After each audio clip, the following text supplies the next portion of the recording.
Well, we can speak now to General Joseph Votel, retired four-star general and former commander of U.S. Central Command. He joins us from Minnesota. General Votel, thank you very much indeed for joining us.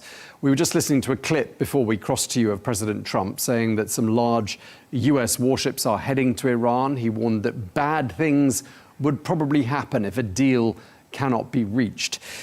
In your opinion, does the United States want a deal, or do you think they want to seize the opportunity, seize the momentum, and tackle Iran once and for all? Thanks, Tom. It's good to be with you again.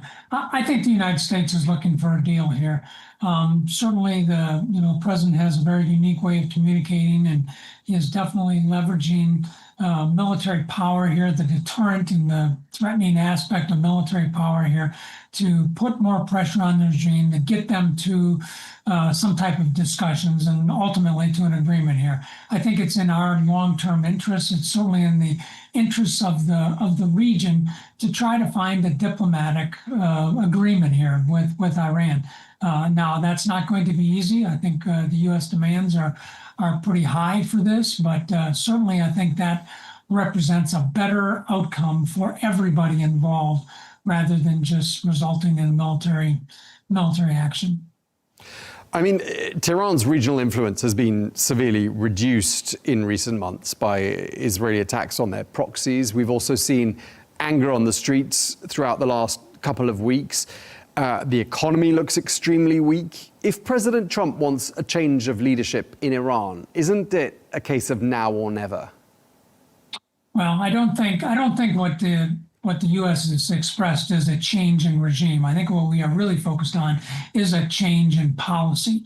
And I do think the president, I think the administration recognizes the weak position that the Iranian regime leadership is in, largely as a result of the reasons that you just highlighted. Certainly, we should never count them out. They have had some time to recover from the strikes of last year, and again, they are capable. So we have to take that seriously. But I do think the president recognizes the precarious position that the regime is in. When you say they are capable, and just recalling the words of the Supreme Leader, Ali Khamenei, warning of a regional war if his country is attacked, I mean, what are Iran's options when it comes to retaliation, do you think? Well, one of the things Iran can do is certainly use the remnants of their ballistic missile capabilities and other things to attack oil resources in the region, go after our partners and create more of a problem and really regionalize the conflict. That's certainly one of the things they can do. And while their proxy network, I think, has definitely been impacted over the last year, it certainly hasn't gone away. We've actually seen several Shia Iranian connected groups in Iraq that have threatened to take action if the U.S. does conduct military action. So they can do things in the Straits of Hormuz. So there are options, and while they may not have lasting impact, they certainly can create chaos. They certainly can regionalize the conflict, and they can certainly make things more difficult for the United States and our other partners across the region. The Supreme Leader used to say that direct talks with the United States would be a sign of weakness. And now it looks as though direct talks are going to take place on Friday in Istanbul. What does that tell us, do you think? I think it tells us that the regime, despite not liking what is happening here, is beginning to think a little bit more pragmatically about this, and is hoping to engage in a discussion, the one that buys them time. Hopefully, will result in an agreement from our standpoint. But I mean, I think it highlights that there are some limits to what the regime is capable of doing here, and they are going to have to address the diplomatic aspects of this. In a sense, the genie is out of the bottle with regards to strikes on Iranian territory, which used to be something previous US presidents were fearful of. It was something of a taboo. But the fact that President Trump ordered the bunker-busting strikes on the nuclear facilities back in June, Tehran knows he means what he says, and they've seen that in Venezuela as well. How much do you think this changes Iran's calculations? I think it has to have a significant impact. I mean, the movement of significant resources into the region, particularly air and maritime resources, the movement of defensive, resources to help protect our installations and our troops across the region, I think sends a very clear message, and we are serious about a policy change with the regime in Tehran, and that if that doesn't take place, then we are fully prepared to use our military power to continue to put more pressure on the regime and make things more difficult for them. So I think they have to take this very, very seriously. And we've heard President Trump talking about what he's called a massive American naval armada in the region. Do you think that armada, all of that material, can go back to the United States without something having been done? In other words, do you think the United States has to do something, if nothing else, for a domestic audience, or is that not part of the calculation? No, I don't think it's necessary that we actually have to do something with these resources. I don't think that's the way we look at it. I think we have a much more deliberate approach to the employment of force, and I think the employment of force is always the last option. I think we're very keen to try to emphasize diplomatic approaches wherever we can. I think that's what the president is doing. But at the same time, I think it's important to appreciate that the U.S. is trying to use all elements of national power, military, diplomatic, informational, economic here, to really put pressure on the regime to come to the table and engage in earnest discussions with the United States. How's this playing out politically in the United States? Is this a partisan issue, or are we tending to hear people in the GOP applauding President Trump and encouraging him, or are we tending to hear Democrats urging caution? What's the discourse at the moment? Well, I think everyone urges caution with employment in the military. We understand the impacts of this. We can't foresee all the possible consequences, although we can certainly understand some of the things that are happening. So I do think there is an element of caution here, but I also think there's a recognition that trying to stabilize this region is not going to be ultimately possible without a significant change in how Iran is conducting themselves. We've certainly seen a lot over the last year that has impacted that, but yet the rhetoric that comes from them, the crackdown that we've seen on their own people, means that this is a regime that can still contribute a lot of instability to the region. And so I think the most who pay attention to kind of national security challenges, certainly in the Middle East, recognize that there has to be some type of resolution of this Iranian situation, and hopefully a diplomatic one. But if not, then using military power to continue to put pressure on the regime. I mean, there are those who warn that striking Iran will actually have the reverse effect to the one that is desired by the United States and some of its allies, and end up strengthening the regime. Do you agree with that argument? Tell us more about what you think is the logic behind people who think along those lines. Well, I think what we would like to see in something like that is we definitely see the Iranian regime, striking back in some manner, but also using their information power to basically portray themselves as this state fighting back against the United States and the West and their desires to control the region. So I definitely can see some of that. I don't think my personal view is I think the Iranian regime has lost a lot of its its moral leadership in the region, largely as a result of the number of things that it has supported across the region: its proxies, its ballistic missiles, its sowing of other problems across the region here. So they don't really have that moral high ground that they perhaps once thought they had. And they certainly don't have the deterrent capability that they once had. So I think they're in a very weakened position, although I do expect they will play very strongly to their audience that they are fighting back and defending the Shias, defending the region from Western powers. So there are people in the U.S. political landscape who are calling for caution. There are regional allies here in the Middle East calling for caution. We know that Steve Witkoff, the U.S. Special Envoy, is due to meet with the Israeli Prime Minister Benjamin Netanyahu, and he's also expected at the negotiating table in Istanbul on Friday. What sort of message do you think he's likely to get from the Israelis? Well, I think the Israelis have been very consistent in their messages. They are very concerned about protecting themselves, and certainly since the events of October 7th, they have taken a much more active role in protecting their borders, protecting their nation. So I think understandably, they continue to have concerns that Iran's ability to reconstitute some of its nuclear weapons program, the removal of the enriched uranium that they have, the stockpiles that they have. These all portend long-term challenges for the region, but in particular for Israel. And so I think that I would expect that the prime minister would make these kinds of points to our envoy. But at the same time, I think Mr. Witkoff certainly will be carrying the message from the president about our desire to try to resolve this peacefully before we resort to the use of military power.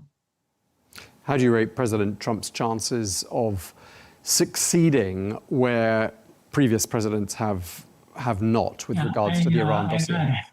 I can't be in the business of predicting success of the president. Certainly, he has he's taken a very aggressive approach to this, and he has continued to stay engaged in this. I think that's important to emphasize the importance of getting this resolved. So I hope that he's successful in this. I hope that these meetings in Istanbul on Friday result in more discussions that begin to move us in a path where we can begin to address these long underlying issues in a way that doesn't necessarily require the region to have active, ongoing military operations all the time. I think that's a tall order. I think it's going to be a challenge with the Iranian regime, but I don't think it's impossible. So I hope that the president and the administration will be successful in what they're doing. Just lastly, I mean, how dangerous is the situation right now? How great is the scope for a mistake or a miscalculation, given your military experience? Well, I think any time you accumulate a large amount of military resources in any particular area, in this case in the Gulf, the opportunity for mistakes, for miscalculations are very, very high. I feel very confident in the performance of the U.S. military and their ability to conduct themselves in accordance with the laws of armed conflict and in accordance with our policy. But again, we don't always know what is happening on the other side. So I think there could be some miscalculations here, and certainly that could pressurize the situation and maybe lead to some kind of armed intervention taking place. I certainly hope that's not the case, but I certainly think you always have to consider that when you have a lot of forces concentrated into a relatively compact area. Okay, well, thank you very much indeed for taking the time to speak to us, General Joseph Votel. Thank you for your time, sir. Thank you, Tom.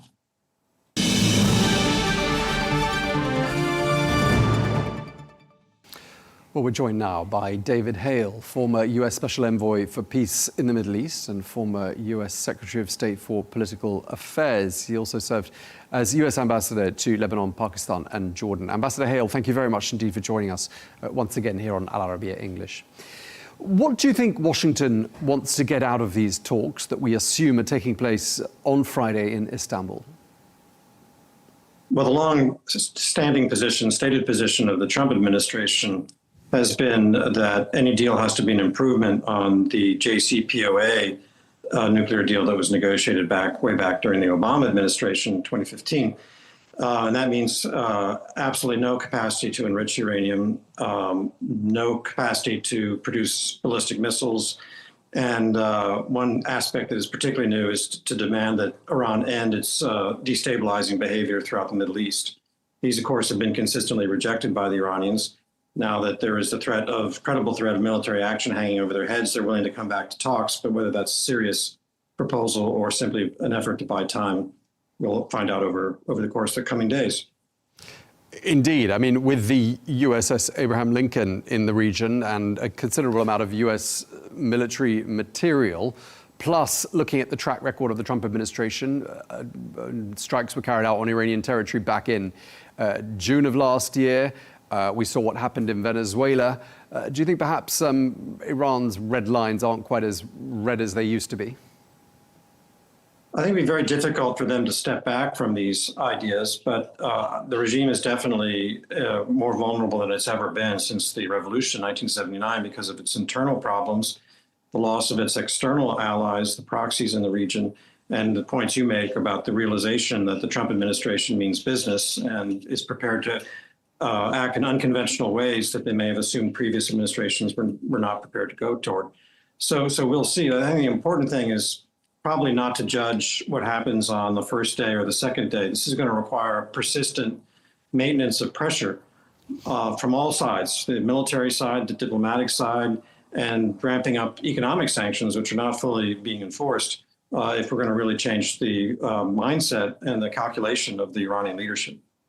Right, and we've heard from Iran's supreme leader saying that a regional war will break out if his country is attacked. How seriously do you think Washington and its regional allies are taking such a threat? Well, I think it'd be a mistake to dismiss it entirely, but I really question whether the Iranians would go that far because I think they've already learned how devastating an escalation would be for their own capabilities. They can't face the might of the United States and Israel. That has been proven. Going back to the tanker war, the last time we really had a heated exchange with the Iranians, they backed off pretty quickly when they realized they were outgunned. So don't dismiss it. I know the Arab states have a lot at stake, and the last thing they want is uncertainty and instability. But I don't really believe that the Iranians can go down that road. Right. We know that Steve Witkoff, the Trump administration's special envoy, is likely to be at those talks, presiding over those talks in Istanbul on Friday. He's also due to meet Prime Minister Benjamin Netanyahu of Israel today. He's going to be hearing quite a lot of different opinions, isn't he, Steve Witkoff, as to which way the US should proceed? Yes, I mean, it's normal and to be welcomed, actually, that we're consulting states that have a great deal at stake in this and making sure that we get their best advice. But that they also understand what it is we're planning to do. In my experience as a diplomat in the Middle East, a lot of the difficulties we have to overcome is uncertainty about our staying power. Many of our allies have witnessed us talking big, doing something dramatic, and then walking away. And they're left to deal with the consequences. So that's, I think, probably the question up front in the minds of not just Netanyahu, but our Arab allies in the Gulf as well. Is, are you going to stick to this, and are you going to help protect us should the Iranians escalate? There are a lot of analysts out there who are drawing parallels with what happened in Venezuela. And I know these are two very different countries, but we have also heard from President Trump on Truth Social saying there is a larger fleet than the fleet that was sent to Venezuela. And like that fleet, it is ready, willing, and able to rapidly fulfill its mission. How easy would it be for the US to break the leadership's grip on power in Tehran, do you think? Well, as you said, these are two very different countries. There's a great deal of discontent, as we have seen in Iran, but the regime has proven its ability to be as ruthless as you can be to suppress it. So I don't think that there's any unified opposition, as we saw in Venezuela, any kind of real memory of democracy, of governmental change, and the give and take of a liberal democracy. This is all about power. And the security services and the pillars of the regime still are sticking together. They're still united despite all the pressures. So that's, again, why persistence is important. If the negotiations don't really produce any breakthroughs, the administration is going to face the question, what next? And then that's when regime change becomes, I think, a more considered possibility. But what does that really mean? How would we do it? Is it a decapitation of the Ayatollah? That could actually just enhance the legitimacy of this regime, and the security services, the IRCG, could just step up and fill the vacuum. Or do we want to do something more fundamental? Then how do we do that? How can military action actually bring about the kind of change in a country as authoritarian as Iran is today? No one saw in Venezuela the idea of working through a compliant successor in the form of Delcy Rodriguez. No one foresaw that in the outside world. Maybe the Trump administration and the inner circle knew about it, but such a scenario removes the need for a risky, expensive occupation and an invasion. I mean, is there a parallel to be drawn here? Yes, I mean, I think that the temptation from the Trump administration, if they do have to move beyond these talks, if they're not producing, would be just that. And it would probably entail, the civilian cabinet is basically not powerful. It would be somebody from the IRGC stepping up. And they're not really very different than what we have today. But if it involves some kind of an arrangement where we do get what we want on the nuclear deal in exchange for lifting sanctions and tolerating this new quasi-new setup, maybe there's a deal there to be had. How's this playing out in Washington? That's where you are. Some Democrats are warning that military strikes could backfire. They could have the effect of strengthening the regime. How strong is that argument? Do you buy into it? Well, it's definitely an argument to be made. I don't particularly buy into it. I think that we saw last summer when we joined Israel in the attacks on the nuclear facilities in Iran, there was a great deal of that kind of talk, hand-wringing fear of World War III. None of that materialized. The Iranian retaliation was basically a hand slap on our base in Doha. It was obviously damaging to the reputation of the Qataris, but it wasn't militarily significant. And basically, it stopped there. And I suspect we could face something similar now. But you never know. So you got to be prepared for all things. The other challenge for the administration when you talk about Washington is that there really hasn't been much of a debate about the pros and cons of what's going on here. And we're more used to having a kind of open process of give and take. I think this president's decided that executive authority allows him to do this, and he doesn't really need to waste his time talking to naysayers. What was said a couple of months ago to us on this channel by a lot of the people we spoke to in Washington when US military material was being deployed to the coast of Venezuela was that material couldn't simply turn around and go back without something having happened. Do you think the same applies here, and that the Trump administration has to have something to show for the presence of that military buildup? And if so, what? Right. It was a bit of a setback, temporary. The president talked about military action, but, backed off when the Iranians sort of promised they wouldn't execute people. Of course, they killed thousands anyway. But now he's showing he means business, and it's hard to stand something like that down without a loss of your credibility and leverage. We have it. The president has built enormous leverage on the Iranians. To throw it away by getting nothing in return and then de-escalating your presence for no good reason would really be a setback for our policy, and the Iranians would draw lessons from that they can outweigh us. Sure. Iran looks very weak. Their hand looks weak. The economy, regional setbacks in the form of strikes carried out by Israel on their proxies, regional isolation, and on top of all of that, the domestic unrest we've seen these last few weeks. Have they got any cards at all to play, do you think? Time. They have learned since 1979 that the United States will eventually lose interest. We're a democracy. Our policies change every 2 to 4 years. Americans don't like to have these long suffering conflicts going on. And they have been able to outweigh different policy approaches by different presidents time and time again. It's essential that change. That means whatever we do, we should keep at it, be persistent until we get at least a sufficient measure of what it is we're trying to achieve here, which is an end to Iran's nuclear threats to the neighborhood and an end to its malign subversion of its neighbors. Do you think President Trump is going to succeed where past US presidents have not when it comes to bringing about meaningful change in Iran? I think he's got a better chance than the others, again, because of his proven track record of behaving in unconventional ways. So the Iranians can't be sure exactly what he's going to do, and he knows very well how to play that leverage. So I think that the important thing is that we not be tempted by some shallow promises on the 4 issues I mentioned, that with agreements that can't be verified. That would be the biggest danger, is that the pressure on the administration will be to actually cut a deal, end the military buildup, but the deal proves to be less than meets the eye. Do you think a surprise attack might be the preferred course of action, given this desire for, the appearance of unpredictability by the Trump administration? Do you think the talks are some sort of a facade for a surprise attack? Would you buy into that idea?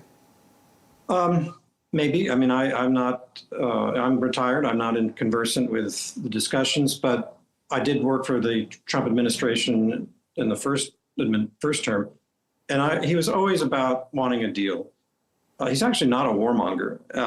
He understands the importance of the use and deployment of threat when necessary, but I think what he says is what he wants, which is a better deal than JCPOA.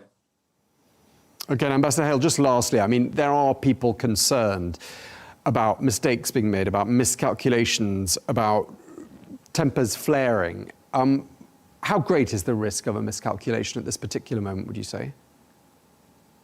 Oh, it's always very high.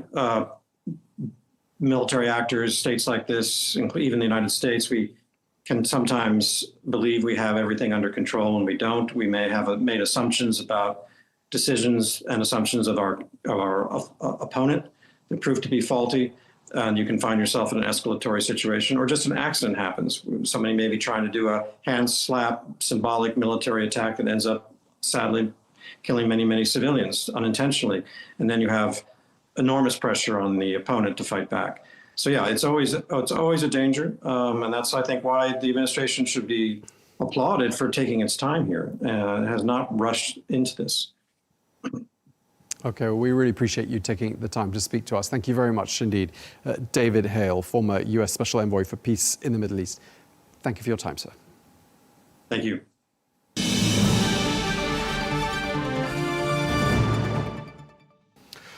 Well, let's get some more analysis. We can speak to William Lawrence, former senior US diplomat, who joins us now from Washington, D.C. Thank you very much indeed for joining us once again here on Al Arabiya English. I gather you've lived and served for some 13 years in a variety of different Middle East and North African countries. Let me start by asking you about these talks that are going to be hosted by Turkey on Friday between the United States and Iran. How do you rate the chances of those talks? Well, it all depends on Trump and his whims. But the biggest problem is one of speed. The Iranians are always on a slow track in their negotiations, as we saw with those many rounds of Vienna talks to try to resuscitate the nuclear deal with successive Trump administrations. And the Americans are always on a fast track, concede now or we attack you. So that, I think, will be one of the biggest things to overcome. Can the Iranians offer something quickly enough to stave off the American attack, or can the Americans accept something that looks like an accomplishment to hold off on the attack? Don't forget that the last American attack was held off by the promise that Iranian wouldn't kill 800 of its arrestees. Now, there were a lot of counterclaims that wasn't about to happen, but they did stop one execution, and there may have been 800 promised not to be executed at that time. And so, with Trump, as you know, it's often a whim. It's often he tries to be unpredictable, and that unpredictability both serves him and hurts the long-term viability of these agreements. But if the Iranians offer enough, the attack that looks like it's on the verge of being ready to be executed could be delayed again. Right. And so what you said at the beginning about how the United States wants some swift responses from the Iranians, and the Iranians have a tendency to drag their heels. I mean, the presence of the USS Abraham Lincoln in the waters off the Persian Gulf, plus all of that other US military material, I mean, time is not on the side of the Iranians, is it? Absolutely not. And this strategy of Trump has been used in other theaters, including Venezuela. We had a huge military buildup in Venezuela that lasted for some 6 months before the operation to kidnap and extradite or remove Maduro, and then leave the regime in place, which creates all kinds of other speculation, which is what will make the U.S. happy. There's been a lot of discussion in Washington about a Venezuelan scenario, which could be as simple as the Iranian regime doing some sort of reconfiguration, like letting more opposition into the government and oil concessions. That's the Venezuelan solution. While another aspect of this, which is sort of confusing, is that the goalposts and objectives keep changing. Is it the nuclear program? Is it regime change? Is it the proxy warfare in, that 7-front war of the Israelis, and attacks on American interest? Is it just oil concessions? It's very unclear what the Trump administration views as a victory. And I don't think Trump even knows day to day what he will consider a victory. But the Iranians do need to move quickly and offer something big or that looks big when it's offered. Right. And we've talked a lot the last 16, 17 months on this channel about Tehran's regional influence suffering as a result of Israeli attacks on their proxies. And if President Trump wants there to be a change of leadership in Iran, I mean, is it now or never, do you think? No, and there's no history of aero bombing causing regime change, which is what Trump seems to want to do. Regime change happens in other ways, and the most successful way for regimes to change is for the local population to kick them out. Now, the Shah's descendant, who's U.S.-based and is pushing for this, and Iranians in the diaspora who oppose the current regime, think that if the U.S. engages in their domestic rebellion against the regime by bombing, somehow that will affect regime change because they can sort of tip the balance. I'm not so sure about that. There is a chance that the protests could start up again, but that's a regime that's not going to fall easily, even though it's in its weakest position since the 1979 Iranian Revolution. It takes a lot to dislodge, a well-armed, well-entrenched, supported by part of the population regime like we have in Iran, like the regime we have in Venezuela. So again, I think in the end, this is going to be more about narratives of victory rather than victory. And so the Iranians have to figure out a way to deliver the Americans some sort of win, like they did on that stopping of the 800 supposedly to be executed, in order for Trump to be able to claim victory after this huge military buildup. But I'm not sure they have it in them. The Iranians tend to fall back on their sovereign rights to do things like develop nuclear energy and many of the other things that they do. And so it's hard even among Iranians for them to agree on what to offer the Trump administration. Right. And since you mentioned the son of the last Shah, Reza Pahlavi, I mean, we never really saw President Trump fully embracing him. And I'm wondering whether you agree with that, first of all. And do you think that President Trump sees the lack of what he might see as credible opposition in Iran as a deterrent to perhaps doing more than what he has done up until this point? Well, on Trump not embracing, it's been really interesting trajectory because, until the last couple of months, most Iranians didn't embrace that, nor did many of the people who advised Trump in Iran. And yet there seems, because of the level of carnage in Iran, whether you believe the low figure of 4,000 or 5,000 killed or the high figure of 30,000 killed, or believe that that's somewhere in there, there's been such a massive amount of carnage in Iran and the killing of protesters. Even the Iranian regime admitted that several thousand had been killed. The current feeling, both in Iran and among many of the people on Trump, is that anybody's better than this regime, and fine. If Pahlavi is the solution, at least for the short term, that's fine. And that's a new development. He was not strongly favored even a couple of months ago. Again, either in Washington or in Iran. Now, in terms of the opposition getting mobilized again and coalescing, I'm a little bit skeptical. I've spent a lot of my career studying protests and revolutions, and they don't usually stop and start this way, and they don't usually mobilize domestically just because of an international gesture. Now, if the Americans were going to do the old style regime change of, a much more massive attack and an invasion like happened in Iraq, which I would not advocate, and I was strongly opposed to the Iraq invasion, then you could see, a popular uprising to sort of support what the Americans were doing. But the idea that, a short, intense bombing is going to get millions of Iranians back out in the street when they aren't in the street right now to overthrow the regime is, I don't think, likely. And let me say one more thing about, populations that that revolt. They make a rational choice. And if they believe that, in the moment they can overthrow a regime and not necessarily suffer that many consequences, they'll keep going. If they feel like the wind is changing, if they can join into something, they'll do something. But if many thousands and perhaps tens of thousands have been killed, and so many have been arrested, and the internet's shut down, so it's hard for them to coordinate or shut down in most respects.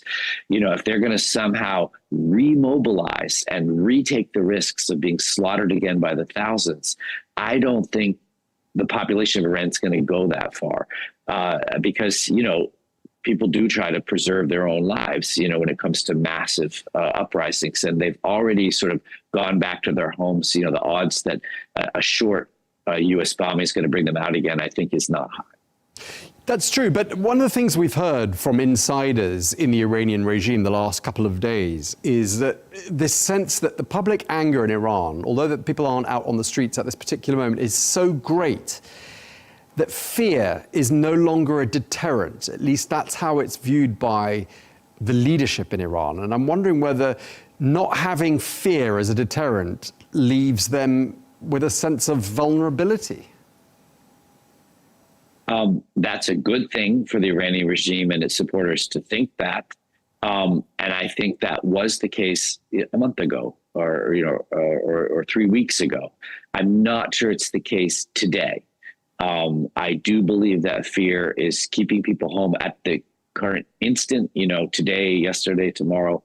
If they go back to that fearlessness, then yes, that formula might work for regime change. But again, a short staccato U.S. bombing is hard to coordinate with the type of sustained protest it would need for weeks and weeks, to rebuild up the momentum that would shake the foundations of the Iranian regime. I mean, I think we had protests in 500 and something locations, 170 cities and towns across Iran. And that's a real, that takes a lot of organizing and mobilizing to make that happen. And to time that, with the U.S. bombing, I'm not so sure, in which case the U.S. bombing might have to be sustained over weeks or months, which is not what the Trump administration wants, because there would be so much international and domestic United States anger, that the president, who said, I'm here to solve conflicts around the world and stop U.S. Long-term engagements overseas, is engaged in a long-term battle in Iran. I don't think that would fly very well, particularly among his MAGA base. And so, again, I'm not saying it's impossible, but I think it would be very hard to pull off a combination of U.S. bombing and then trying to nudge the Iranians in the direction of a all-out protests like we had several weeks ago to effect regime change. And by the way, the Iranian regime is ready for it. I mean, they know what's coming, and regimes can hang on even when they're unpopular through a lot if they know what's coming. Okay, so you're arguing in the way that some of the people on the other side of the aisle from President Trump are arguing at the moment, which is that a U.S. strike on Iran could have the effect of actually weakening the protest movement and giving the leadership some sort of a rally round the flag opportunity. Yeah, that's not what I said. I do believe that's possible, although, on the spectrum between fear and rally around the flag, I think that the Iranian population will end up somewhere in the middle. I think we're past rally around the flag, the way it would have been if the U.S. had bombed without thousands of Iranians being killed. But I also don't believe that Iranians will simply rise up en masse if the U.S. bombs Iran for a day or two like it did last June. I think, and that type of sustained U.S. involvement, I don't think Trump has it in him. I don't think, his supporters want that. And so the main variable here is not the Iranian population. It's how much attacking of Iran the U.S. Population and the U.S. administration wants to engage in. And I don't think they really want that type of sustained attack. Right, and just to wrap up and going back to Istanbul, I mean, Iran has always maintained that they will not negotiate with the United States under pressure. And here they are agreeing, we think, to attend the negotiations in Istanbul with the USS Abraham Lincoln and all that US military material in the Persian Gulf. They've also set out some red lines and said, you know, these are our red lines. And, you know, in terms of posturing, they're obviously trying to put their cards on the table and look like they're going into those talks in a position of strength, even if perhaps they're not. Do you think it means that perhaps their red lines, the fact that they're agreeing to these talks in the first place, having said they wouldn't agree to talks under such conditions, means that their red lines aren't really that red? That's the most important question. And I think the simple way to answer it is that both of the things that the Iranians said that you laid out are, you know, postures, their positions more than their realities. They are negotiating under pressure, and the red lines do have to be less than fully read. And this gets back to what I was saying about the pace, because you know, the speed with which the redness could be erased and that Iran could make larger concessions will be somewhat determinative of whether these talks beginning in Istanbul will be successful in averting a conflict. There's also the problem, and you have not been doing this today, but a lot of the analysis is sort of an either or thing. Either the Americans attack or they negotiate, whereas Trump views it as threatening to attack and attacking in order to negotiate, which is almost the opposite of, as you said, of the way the Iranians frame this. So, you know, the degree to which the Iranian play here, because what they're really doing is trying to reduce the U.S. pressure in order to allow internal Iranian, you know, hardliners, softliners to be able to agree on something rather than the hardliners saying, no, we can't agree on anything because of that level of pressure. You know, the degree to which the Iranians can convince the Trump administration to lower the rhetoric, to back off a bit, to commit not to attack for a certain period, or any other public or private gesture that makes it look like the pressure's being reduced, that will make the negotiations likely to be more successful, because the hardliners in Iran can sort of move off their hardest positions, and the softliners can win the day, you know, as they did with the JCPOA, you know, because you always have a debate within the Iranian regime that will produce whatever positions they come to. So I'm not hopeful that Istanbul will succeed, or sanguine that, you know, it's likely to succeed. But I do think that there's a way that they could pull this off, the Iranians, if they make enough of an offer. And if the sager minds in the Trump administration say, I think we can live to fight another day against Iran, and we're going to accept some sort of deal. All right, we're going to have to leave it there, but we really appreciate you taking the time to speak to us. As ever, William Lawrence, former senior US diplomat. Thank you very much for your time, sir.